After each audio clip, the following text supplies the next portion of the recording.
The founder of the GenAI startup called me in a panic. They were in full crisis mode.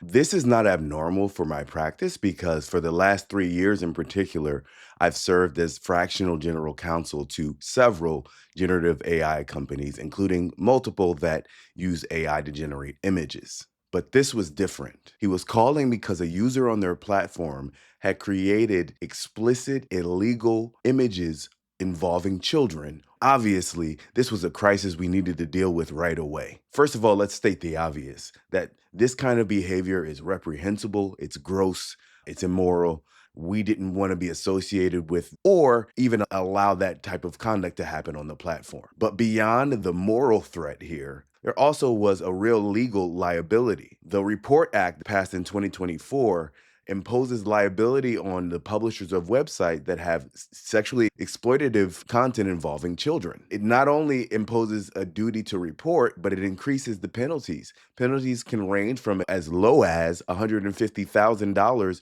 up to $1 million, depending on the size of the publisher of the website. It's not just at the company level, at the director level, under Delaware law, for example, directors can be held personally liable when they demonstrate a failure of oversight and exercising their duty of care in governing a company. And obviously, something as significant as this child content issue would rise to that level for an early stage startup that, one, has very little cash runway and is actively fundraising. This is a big deal.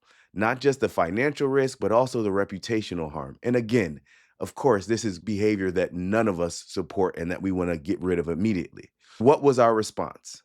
Our response was both operational and legal. First, we helped our client report the incident and the user to the National Center of Missing or Exploited Children. We also reminded them that good corporate governance was important here.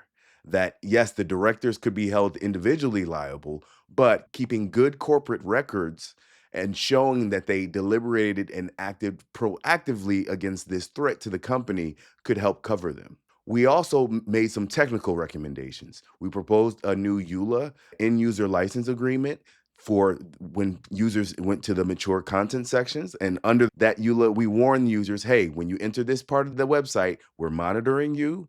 We will report you if necessary, and you are legally responsible for any wrongdoing. Lastly, we updated their terms of service and privacy policy, beefing up their disclosures about what kind of behavior was allowed on their platform.